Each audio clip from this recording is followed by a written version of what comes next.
the WS4 Guitar Wireless System. This is an affordable yet high-quality wireless solution for guitarists who want to move around without worrying about cables.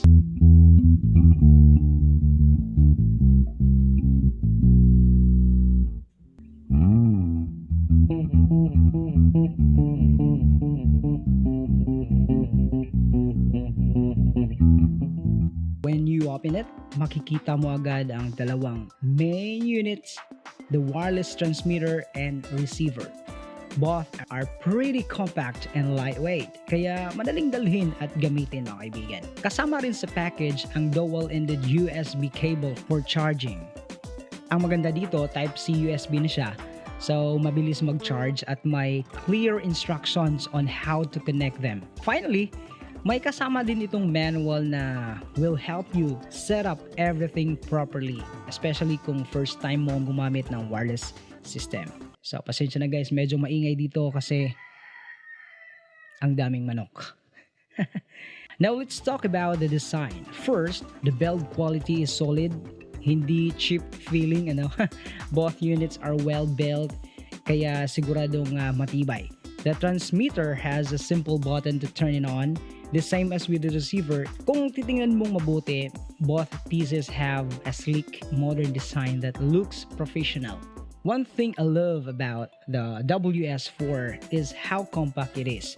Hindi siya malaki, so hindi mahirap ilagay sa gig bag mo or even sa gig itself, di ba? Especially kung beginners ka, pwedeng-pwede na mga kaibigan. Next up, let's check out the features ng WS. It has a high-definition transmission with a simple rate of 48 kHz and 16 beats. Kaya clear na clear ang tunog mga kaibigan.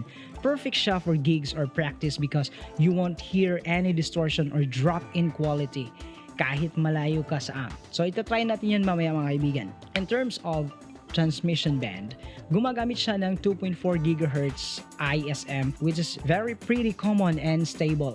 It's great because it minimizes interference, especially kung marami kayong wireless devices sa venue.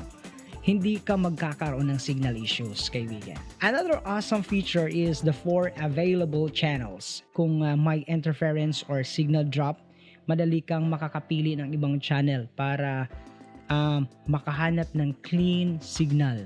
Diba? Mas maganda yon. Plus, may channel indicator sa bawat unit, transmitter at yung receiver. Kaya madaling malaman kung anong channel ka nakaset. In terms of controls, super simple lang mga kaibigan, no? Meron kang power switch at channel switch button.